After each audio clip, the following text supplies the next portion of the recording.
Coming down the aisle, representing the Hyphen podcast group, they are the unbeatable team of Hyphen. I'm just saying, you worked yourself into a shoot. Answer the question. Handsome Bane. My firm belief is a DDT should beat anybody. Showing mad love. Riddle me this, Batman. If two go in the pink. The novelist. Diggity dog. And Cat Chinetti. This is what Brock Lesnar thinks he looks like if Brock Lesnar were a beautiful woman. They are the Rasslecast Power Hour. Welcome to the Rasslecast Power Hour. I am 1/3 of your World Podcast Tag Team Champions, Hyphen. Happy New Year. Welcome back to the Rasslecast. And we're doing something a little different today. As you can tell, I am without my cohorts, Handsome Bane and the Mark Rob. Also, shout out to Cat Chinetti and Novelist. But while we bridge the gap to get back to a regular episode with us, I thought I would come on here and just talk about some of the things that's been happening since we've been gone. I mean, our last episode was December 26th. A couple things have happened, and it's only right that I speak on them. So, you may have heard last Monday night, Dwayne "The Rock" Johnson came back home, as he likes to say. There was an eye roll in there. He came back. He beat up on Jinder Mahal, of all people. Haven't seen Jinder on TV in months. And then they send him out there to get manhandled by The Rock, of course. And this is like the second time in, 6 months The Rock's been on? Because he showed up in Colorado with Pat McAfee when he was hanging out with Dion, when Colorado was winning their games early on, and he went to go see him, and McAfee's like, hey, why don't you, I think McAfee was on, yeah, he was in the ring when The Rock showed up, and everybody's like, oh, this might be it, we might start getting that build-up that we've been waiting for. Then he was gone again. But now, shows up again, throws Jinder around, and then this guy, Dwayne "The Rock" Johnson, he wants to sit here and talk about maybe having a seat at the head of the table. Granted, if he had done this back in Denver, if he had done this WrestleMania season last year, if he had done this WrestleMania season the year before, 22, I've been all for it. I've been hyped up, But when he finally dropped Roman's name on Monday night, I just felt like it was meh. Just complete meh to me. Now, don't get me wrong. I've thoroughly enjoyed Roman's run. I'm not one of those people that want him to drop the belts. I would be fine with watching him continue to do the same gimmick for another year. And I know a lot of people out there listening don't like that. But look, you got to understand here. What Roman has been able to do since 2020, since 2020, summer of 2020, what he has been able to accomplish is something that we've not seen in our lifetimes, or it was when some guy who ran around in yellow and red did it when we were children, most of us. And the biggest knock I see against Roman now is, Roman only wrestles so often, blah, blah, blah, I want a fighting champion, rah, rah, rah, which is the same thing that, ironically enough, his cousin, Dwayne "The Rock" Johnson, was accused of when he was WWE champion back in 2014. Yes, it was 2014. Yeah.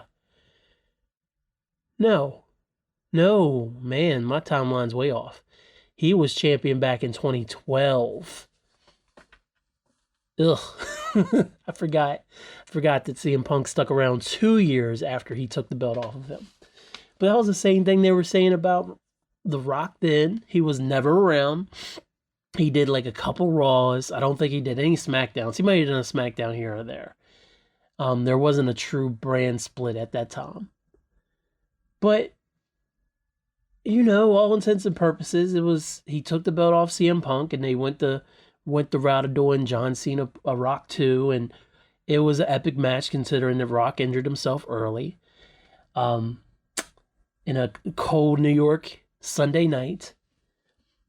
And it's the same thing that Brock Lesnar has been accused of so many times. Brock's never around when he's champion. Brock's never around when he's a champion. And it didn't work so well with Brock, and definitely not The Rock, because they literally, it's not like they were with the company, and then it's like they won the championship belts, and then they're only showing up every now and again to wrestle. Like, these guys literally were not around for any, because Brock came back in 2012. So Brock had just came back.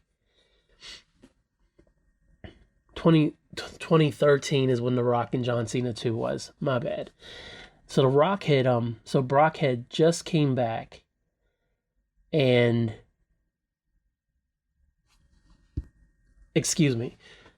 Brock had just came back in 2012 because he came back after Raw, after WrestleMania. He came back, and they didn't actually put the belt on him until actually after The Rock, for real, because Brock was just doing spot dates and spot runs for a while. But it was summer of, I was writing my promos by Hyphen column then, so it was summer of 20, I want to say it was the 2013. 2013 was summer 2013 when they finally put the belt on Brock, when Brock wrestled John Cena, and what was it, 15 suplexes? I can't remember the number anymore. 18 suplexes, and one of the most horrific beatdowns of John Cena. And funny thing, Handsome Bane actually has a sketch out there called "It's Real to Me," based off of that match, because the whole sketch is built off the idea that one of their friends, as they watched SummerSlam and watched John Cena get decimated, one of their friends, shout out to UK, and didn't realize wrestling wasn't real. So, good stuff. It's out there somewhere if you want to see it. So they waited longer to put the belt on Brock before they put it, and The Rock had it before then. But in subsequent years after that, Brock would show up, Brock would win the belt, and then you would literally only see Brock the go-home show the night after, maybe once a month, and then pay-per-view. He'd show up, kick ass, and leave. That's what he was doing. That was Brock's whole shit. And a lot of people got tired of it. I didn't love it, but at the same time, he was such a, and yes, we all know Brock loves to come in and take belts off black people of color. That's what Brock Lesnar does. So I need to state that. But when Brock showed up, it usually led to a good match being had. But yeah, I still didn't love that the champ wasn't around so much. But then we didn't really have to deal with that too much, other than Brock having a few runs, but then they would take it off of him and they would go do some other things with the belt, like Kofi Mania happened, Big E happened, Jinder Mahal happened. So there's a lot of champions who had a chance to be full-time working champions. Seth Rollins, Bray Wyatt, RIP. They had full-time runs as champions. And then you look at Roman Reigns. And people are like, Roman's not... Yes, Roman has the best schedule in WWE outside of Brock Lesnar now and The Rock. Because literally, he has a crew. He has Heyman. He has Solo. He has Jimmy. who can go to SmackDown every week, provide that bloodline presence, and then he's just this omnipresent being that's over top of the entire bloodline. And because of that, even though he's not there, his presence is always felt. You never know when Roman's around the corner. For real, for real. And then people tend to forget that Roman, yes, his workload as far as matches decreased significantly over the course of his run. But people forget that when he first got the belt and then started going on this first heel run that no one had that we had been clamoring for all these years, being able to see him on television every week just talking that shit and walking the walk and then breaking Jimmy, forming the bloodline. Of course, getting the wise man, Paul Heyman, seeing all that come together as the company was going through COVID and trying to live in the dome world. As they were dealing with all that, Roman was one of the bright spots. Bayley is almost a unanimous choice for the MVP of the pandemic era WWE. But as far as what Roman was able to do with that character, with an empty arena, and for it to be so embraced and automatically put on a pedestal as soon as they started bringing crowds back. Like, it's one thing to say on the internet, like, oh yeah, we really like this. We like the Tribal Chief. All this is working. Yeah, this is great. We can say all we want.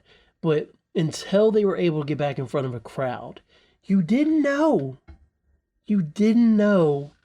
whether this was truly working. And you realized, yeah, it's working big time. Roman is currently one of my favorite wrestlers in the company. People want to say he's not around enough. All right, I get it. I would like to get a Roman match once a month myself. But let's look at the real side of things, man. He has beaten cancer twice.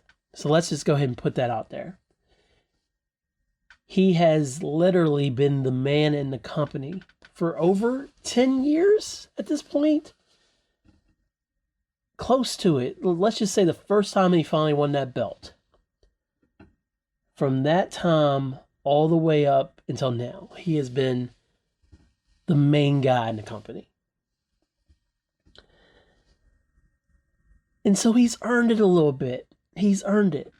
And so, yeah, it's okay that, the guy who might need a little bit more rest than other superstars and can kind of do it because of the work that he's put in, has built this aura around his whole gimmick without him being there. Yeah, maybe he deserves a little rest every month or so. Who cares? Now, with that said, The Rock comes back Monday. He's talking that mess. And he wants to sit at the head of the table. And to me, all I could think of was this is the worst timing possible. And it feels very selfish. Very selfish to me. Now, clearly this is going to come out before Raw. It's going to come out. Raw airs tonight. I'm recording this the night before. And The Rock may show up. He probably won't. But I feel like there might be some progression to last week from The Rock, even if it's not truly a physical appearance.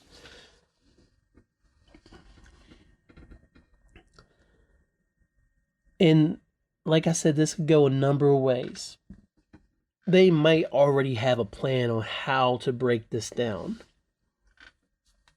But before The Rock walked into the arena on Monday, Roman already had so many things in play that could go, that would all be beautiful, and it would work, and it would be huge. First off, I'm going to go ahead and get him out of the way. CM Punk comes back in the company. Obviously, it seems like the feud's going to be with Seth. It looks like he might get night one of WrestleMania, which would essentially seal his goal of wanting to main event WrestleMania, unless he's that particular about it being on a Sunday night. So he may have walked himself. He may have literally made an ass out of himself twice in AEW and landed himself in the perfect situation with World Wrestling Entertainment, which is crazy. For the record, yes, I still like CM Punk. I'm just going to say it and get it out of the way. Okay, now I'm good. I know he's flawed, but saying it, I'm just going to throw it out there. But Punk comes back and mentions Roman. So right there, to have the guy who literally was on your main opposition's television program 4 months ago, and their two-time champion and their one-time real world champion, are you telling me that you wouldn't just go ahead and put Punk and Roman together immediately and just watch the sparks fly? And there's so much history, because you got Heyman, so there's that. Literally, the run, the last good run that Heyman had in the company that didn't involve Brock Lesnar was when he was the voice of the voiceless. Or I'm the voice for the voice of the voiceless. When Punk turned heel when at the back half of his 434 days. Nothing else had really gone anywhere with Heyman other than Brock. And by the time he started messing with Roman, I mean, we were all kind of sick of seeing Heyman. I was sick of seeing Heyman with Brock personally, because it just didn't add anything to it. His reactions were priceless. The introductions were amazing, but it was just like, yep, it's Heyman and Brock, which is why I'm really glad that without Heyman, Brock has branched into this cowboy rancher character that he is now. And I loved his match with someone I'll be mentioning here soon that he had at SummerSlam this past year. But yeah, easily, you got Heyman. You got Roman, obviously, because if you remember from I believe it was the Colt Cabana interview, if you remember it, he said that when he came up with the idea of the Shield, he said he wanted Dean Ambrose, aka Jon Moxley. He wanted Seth Rollins. And then he had wanted Chris Hero, I believe, to be the third person in the Shield. And that's when Vince and Creative got involved and said, hey, we got this guy, Roman Reigns. He's coming up from the underground. From whatever. I think he might have been at the tail end before NXT really hit its got running. He may have been one of those NXT OVW talents that got to have a little taste of NXT before he made it to the main roster. But they're like, hey, we got this guy Roman Reigns, we want to put him in the group. So right there, between, like, Roman can be pissed off that he didn't want him in the Shield. Punk can be pissed off that essentially he didn't even want to, like, if Punk hadn't acquiesced about Chris Hero and let him get their guy in there, Punk's going to say he's responsible for Roman's whole career. It's all there. It's so easy. So easy. And then aside from Punk, for Roman, there's the whole Jey Uso thing. Literally, don't quote me, I feel like these two men have not been on the same show eye to eye since SummerSlam. I don't remember any beatdowns. I don't remember anything because shortly after Jay went to Raw. Jay is one of the hottest wrestlers in the company. Jay and Jimmy still don't have their payoff. So what they could do there in order to get to Jimmy and Roman, all you got to do is put Jimmy versus Jay on the Rumble. And be like, and have just have a straight up match. And if you want to do Dusty finish, shout out to the guy. If you want to do a Dusty finish on that and let it not have a true ending, I mean, that's cool. You could do that.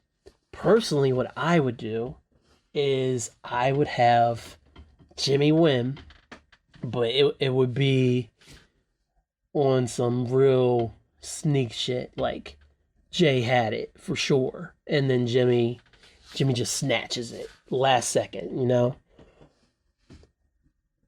Which then leads you into Elimination Chamber. And Elimination Chamber, easy. Jay's career on the line for a shot at Roman at WrestleMania.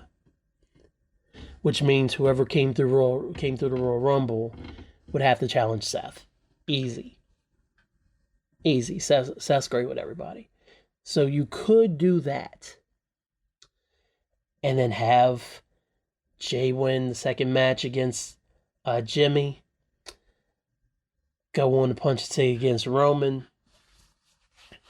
And you could even do, in that time frame between Elimination Chamber and Mania, you probably want to hold off, but I said you could even put Jimmy and Jay against each other again, but honestly, depending on how the Roman match goes, you could do the rubber match of Jimmy and Jay and have the world title on the line. Are you serious? Yeah.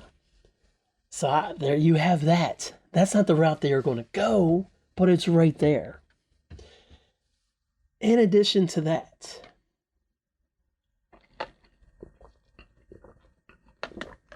they have a gentleman by the name of Sami Zayn. Now, I know Sammy's hurt. I believe I've read. He's not doing great. He is doing select dates right now, but after Jet, I can't remember the last time that Sammy really took a break, man. Sammy was my wrestler of the year last year, and Rhea would have been my pick for this year, but I'm perfectly happy with Gunther.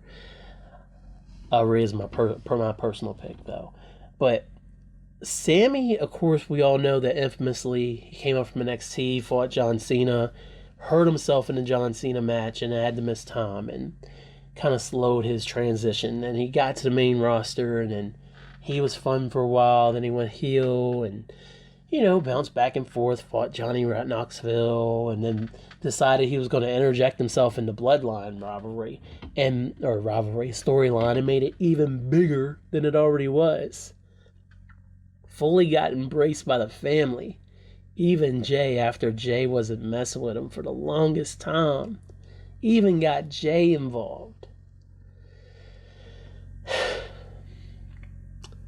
Obviously, Sammy lost at Elimination Chamber this past year. Lost to Roman. Never tried to get another shot. All you got to do, if Sammy was fully healthy, all you got to do is have Sami Zayn win his first Royal Rumble, and then, oh boy, we got Roman Sammy at WrestleMania? Are you serious? Man. So that's already Punk, Jay, Sammy. That's 3 people. And honestly, Punk wasn't even in the picture until a month ago. He wasn't even in the picture. So you still had Jay, which is a dope angle, and you still had Sammy, which is a dope angle, if you wanted to go dig those up. But of course, everybody's ready. If anybody was going to take the belt off Roman Reigns now, it's got to be Cody Rhodes, the American Nightmare.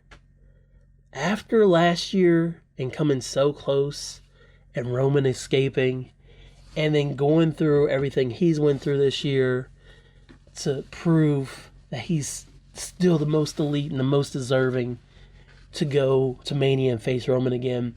It's been quietly exceptional. And when I say that, it's because... What up, you mutant miscreants? It is I, Oroko Saki, aka The Shredder, here to tell you about the Shredhead podcast, starring me, the Shredder, and my best friend, my main brain, the brains of the outfit. I'm talking about Krang. Krang is there. He's my producer.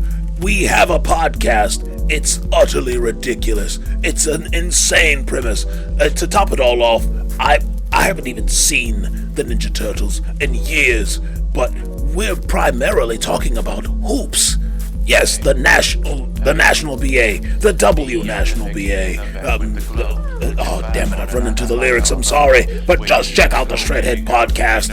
It's me, it's Krang, it's crazy.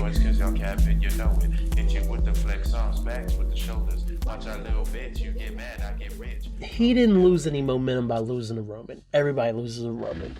But because of how it happened, and then because of how much build-up there was for him to do it and be the one to beat Roman last year,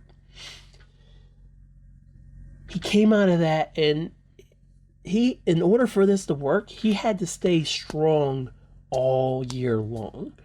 And typical typical year in the life of a wrestler is, say they come off a big match and they lose it. Okay. If they're not like one of the main headliners and they just kind of like, came up for their title shot and got it. If they're not one of them, then normally what happens is then they get put into, their next feud, and it's kind of cool, but it's not as cool as the thing they were doing before. And then, they just kind of tread water until they're needed for another big moment. And they could have done that with Cody. Now, obviously, Cody wouldn't have come back from AEW. Talk about, it wasn't 10 years, but talk about someone else who I didn't expect to walk through WWE again. So, in order for Cody to come back, obviously, they're not going to do something like that to him. But Cody has just hit all these high marks. And every time that's like, all right, this is going to be important for Cody to maintain his momentum. Every single time Cody stepped up, man. Most recently, in the War Games match, great moments there, great moments with Seth. The tag team with Jey Uso. Obviously, him and Jay had a few drinks at that press conference. If not, they acted their asses off and got yeet over, of all things, which is crazy. Like, every time Cody Rhodes steps in the ring, he took Solo's unbeaten streak from him, which now, at the time, it's kind of like, dang, that's like a consolation prize for Roman. But now it's like, don't quote me. He might still be the only person who's beaten Solo. I don't know. I doubt it. But at the time, it was a big deal. And then that Brock Lesnar match, like that whole feud, honestly. But when you get to that last match at SummerSlam, that was one of my top 5 favorite Brock Lesnar matches ever. And if I had to list them off the top of my head, so we got SummerSlam with Cody, SummerSlam with Punk, WrestleMania 19. What other Brock match? I really like the Brock Daniel Bryan match, but I don't know if it's the top 5. So let me say, all right, Brock Angle at WrestleMania 19. I don't want to say Brock Triple H either. He had this run. I'm going to combine them all. It was the Samoa Joe match. It was the Daniel Bryan match and the Finn Balor match. When he did all those 3 matches, I feel like he elevated his game to keep up with his competition.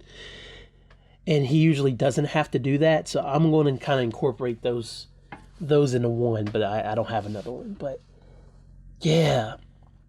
Brock made Cody look like $1 million fucking bucks, bro. $1 million. $1 million. And Cody made Brock look like $1 million bucks, which is even more important. Even more important than making himself look like $1 million. Brock hasn't touched the ring since then, and Brock looked like he was in the best shape that he had been in years in that match. And they both came out looking like $2 million combined. Cody won the Rumble last year. It was mad obvious.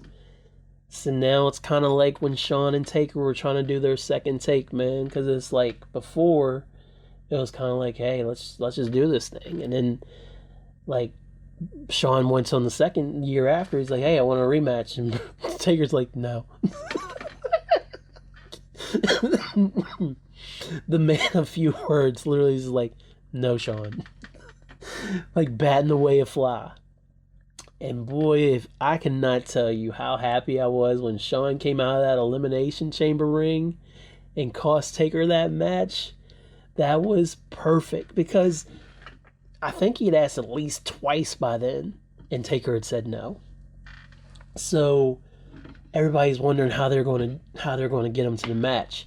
And having Shawn cost Taker the world title at the time, oh, it's poetry in motion, man. So with Brock and Cody, you don't necessarily want to do Cody winning again. I don't think anyone's actually even went back to back in the Royal Rumble 2 years in a row since Stone Cold, I believe. Because Stone Cold won 97 and 98. So I don't think. Yeah, I don't think you necessarily want to go back to having Cody be that guy to go through the Rumble. It'll be a little disappointing too. So naturally, then, whoever wins the Rumble's got to go after Seth. So you gotta figure out a way for Cody to finish the story at Elimination Chamber. So, I mean, I don't know. You could potentially put Jimmy in that position to essentially be that last line of defense against Roman, but it doesn't work the same way as it does as his brother. So there would be someone that Cody would have to defeat that Roman would say, if you can do this, I'll give you a match. But no matter how we get there,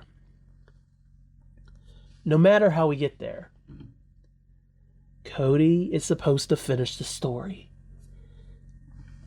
It's time. This is the time. As much as I say I can watch Roman do this forever, and I can, this is the time to strike. If Cody loses the Roman again this year, and then next year they finally do it, it'll be cool, but it'll be like, man, why did they wait a year to do this? Everybody's waiting for Cody to finish the story, and now this guy shows back up. This guy. Yeah, I know the writer's strike slowed things down, and I just read an article saying that you want to get into more serious acting rock, which means you can't just churn out blockbusters like you do normally where you don't have time in your schedule. But why now? You're going to show up. You're probably going to win the Rumble. Your first Rumble win in over 15 years. I don't even remember last time you won it. I'm going to say 2001, I guess. I'm going to guess you won the Rumble when you faced Austin. I'm not looking it up right now. But now, after fans have begged and pleaded for this match to happen, ever since the rumors started flying around that they wanted Roman versus The Rock, now you choose to come back. Which just shuffles everything all to hell. So, Rock comes back, wins the Rumble, goes against Roman, and just loses? Because there's no scenario in this where The Rock should beat Roman Reigns. The draw is that Rock is coming back to have his first championship match in over 12 years. And it's against his cousin. That's the draw. But what good does it do for The Rock to win this belt? Because, again, The Rock is not full-time, or at least full-time capable like Roman is. So you immediately put that belt in that kind of hiatus. And then what does Roman's character look like without the belt? Now, I know that if Cody won, or if Jay won, or if Sammy won, I know if any of them won, that we would have to find out what it looked like if Roman was beltless. But it just hits different if The Rock takes the belt off of him, so I'm really hoping they don't do that. But now, The Rock's here, talking about Joe, talking about Roman. And what happens to the rest of the people who were trying to sit at the table, man? Like, yes, Cody should be around and Cody can finish the story another time. Sammy and Jay's stories are on the back burner anyway. So if they don't get told, no big deal. Punk walks back in. Obviously, it's to do business with Seth right now. But now, just like a year before he walked out of the company, 2 years before he walked out of the company, no, a year, The Rock is back. And it's everything that he said he hated about WWE, about them bringing in old people and not making them work full schedules. But now he's the old person who's not working a full schedule, so he probably doesn't even care. I want Cody to finish the story. That's what this whole rant is leading to. I can watch The Rock and Roman any other time, honestly. And if they're smart and they give it to us at Elimination Chamber, that would be really cool. Because I heard Elimination Chamber is in Australia and they really want The Rock down there. So maybe I'm overreacting and not assuming you do it at WrestleMania. Because why else would you bring The Rock back if you're not going to use him at WrestleMania? But that's just me. That's just me. So yeah, have Roman do this fatal 4-way with AJ and LA Knight and Randy at the Rumble. Elimination Chamber, you can do the Rock match. And then I guess somewhere in there, if they do that, I guess it would make sense for Cody to win the Rumble again. But he's got to win it like, it has to be more epic than last year. Like, it has to be, because, you know, Cody got in the Rumble. We all knew he was coming. He declared for the Rumble. And then it was just like, Cody won the Rumble. Like, that's the worst. Like, I want to have suspense about who's winning the Rumble. Like, for example, back in 2012, Chris Jericho came back beginning of the year. This is when, oh, and also, F. Chris Jericho. My God. Trash going to trash, man. Trash going to trash. Wow. But that guy had just come back to WWE after a couple years off. And he wasn't talking. That was his whole gimmick. Everybody's like, oh, well, why won't he say anything? I can't remember if he opened his mouth before or after Rumble. But he goes to the Rumble. And he's still in there. Like, every time you look up, and it's like, all right, we're at number 12. There's Jericho. 16, Jericho's still there. 20, there's Jericho. 23, Jericho's still in there. 24, 26, and so on and so forth. It's like, man, they're really telegraphing this to just have Jericho win the Royal Rumble. Thankfully, they zigged and gave Sheamus the Rumble win, which of course led us to our infamous 18 seconds of WrestleMania, which ironically enough helped start the Yes movement for Daniel Bryan.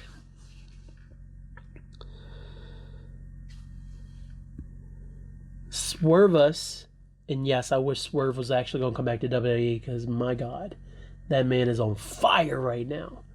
Swerve is killing it, 100%.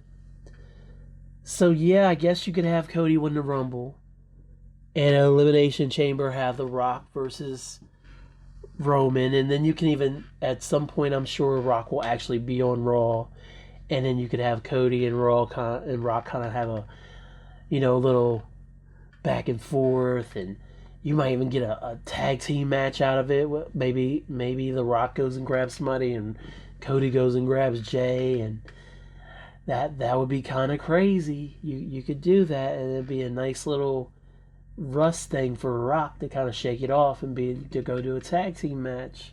And then you send Rock to Elimination Chamber against Roman. Roman comes out of there. Cody declares he wants to face Roman, which we already knew. They go to WrestleMania, and then they do the damn thing. And Cody finishes the story. That could work. But part of me feels like, if there hadn't been a writer's strike, would you be here, Dwayne? And my relationship with The Rock is convoluted. I love The Rock. I love him as a wrestler. I love The Rock as a public persona. As in, I'm the guy who drives up on the tour buses near my home and stops and waves and smiles. I'm the guy who, I have my own tequila brand. There it is. I ate all these pancakes on my cheat day. Here I am, working hard in the Iron Paradise. Here I am with my family and my mom and my daughters and my wife. I love The Rock. I don't love Dwayne Johnson, man. As far as an actor goes, I've enjoyed several of his movies over the years, but Dwayne Johnson will never overcome what The Rock is. And that's fine. But I wonder if Dwayne Johnson had a little bit more time on his hands the past few months. Maybe he doesn't come in when everything is working so well at WWE. And let me just shut my mouth for a second. They could completely pull it off. No problems at all. Because Lord knows the writing's the best it's been in years on there. All the shows, all the characters, all the gimmicks. It's such a high level for that company right now. This is a golden time where eventually somebody will look back and be like, man, remember in like let's see, I guess 22 is kind of when the shade started of things going well, and then last year went pretty well. I mean, aside from Vince getting ousted and sneaking his way back in and then doing it with the mustache Mexican villain kind of thing that he's been doing, aside from that stuff, the product has been as good as ever over there. And y'all know Nav's the New Japan guy, Kat is the AEW girl, Eric is the fan without a true home, Mark Robb is the nostalgia head, and then there's me, Team WWE. It's what I love, it's what I enjoy, and that's what I always come back to, no matter what. They could completely fool me, but I just have a worry that Brock will come back. If he doesn't win the Rumble, that means Punk's going to win the Rumble, and then Punk's going to go after Seth. Because Royal Rumble winner is not on CM Punk's resume. So how easy would it be now to swerve Cody winning the Rumble or The Rock winning the Rumble instead of Punk winning the Rumble? But then how do you get Punk to go after Seth? I mean, obviously, the groundwork's there, but if I won the Royal Rumble, I would want to go after Roman personally. But I like a challenge. Like I would have a chance in hell. But seriously,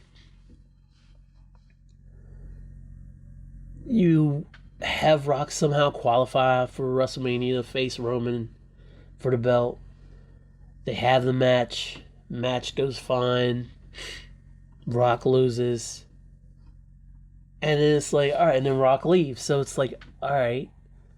So, Cody, how do you feel about finishing the story of WrestleMania Extreme Rules? Extreme Rules.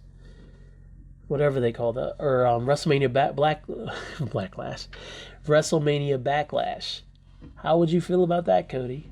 You gonna be as excited as what it could have been winning in Philly?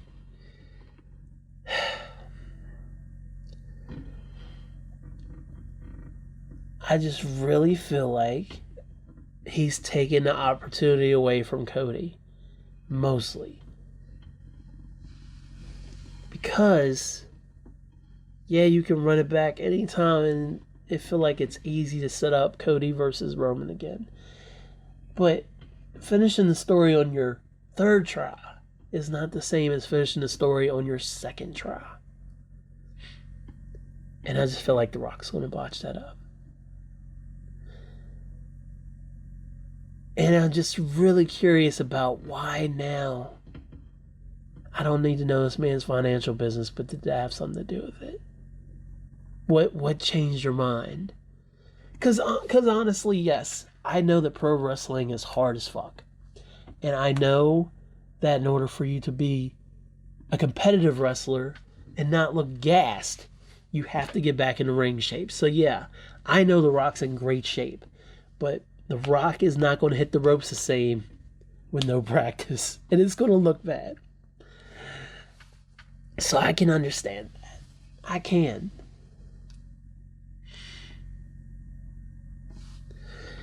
But I just wanted him to show up last year, personally. That was what the main event I was hoping for, because I wasn't convinced about Cody. I felt like I thought they were just going to let Cody win and, be in Roman streak, and here's the keys, Cody, thanks for coming back, roll out the whole red carpet for him. That's what I was afraid of. But to see him get most of that red carpet treatment and then lose and then have to keep proving himself all year long that he's as badass as the day that he almost beat Roman Reigns, it's been a phenomenal job. Rock don't have that, man. Like, what are you gonna do? Like, you got me booed at the Royal Rumble because nobody liked your ass. Where's the lie? Where's the lie? I don't want it. I don't want it, man. I just want Cody to finish the story, or I want Roman to win forever. But no, honestly, I want Cody to finish the story. That's what I would do. Even though I think I really like that Jey Uso storyline too. And honestly, you could, if you don't take the belt off Roman now, you could easily have Jey do it a few months from now. Jey or Sammy, I'd love it both. So I'm hoping that even though The Rock came home, that he doesn't ruin everything for everybody else. That's my dream right there. But enough of my speculations, am I crying, am I ranting? I just wanted to share with y'all some real feelings about The Rock coming back. And I know it's not a popular opinion. I know when that music hits, the chills happen, and it's like, oh my God, a living legend's coming out. And he is a living legend, 4,000%. I just didn't want to see the living legend right now, so we'll see what they got. Now that's for me. My name again is Hyphen, and you've been listening to the Rasslecast Power Hour. Shout out to my co-host, Handsome Bane, showing love. The Mark Rob, Kit Kat, Chinetti, and Novelist, man. Shout out to y'all. We're going to get together real soon for y'all in the future. I hope this little, I don't know, promo by Hyphen kind of holds you over until we can get the team back up and running again. Appreciate Handsome Bane and the Mark Rob holding me down. Well, I had to miss a couple episodes a while back, but that's what we do here, man. We're family. We love doing this pod for y'all, so we're going to keep finding ways to make it happen. So, hopefully, you're like me and you don't want The Rock ruining Cody's chances. Or maybe you have a completely opposite view. If so, let a brother know. Let a brother know. And I can't wait to hear what Handsome Bane and And Mark, Rob, and all of them think about it too. Because literally, I was just going to come over here and talk about like some new stuff. Best wishes to Charlotte Flair, by the way. Congratulations to Adam Cole. Can't wait till you're healthy. Very, very cool to Samoa Joe. Chris Jericho's trash, like I said.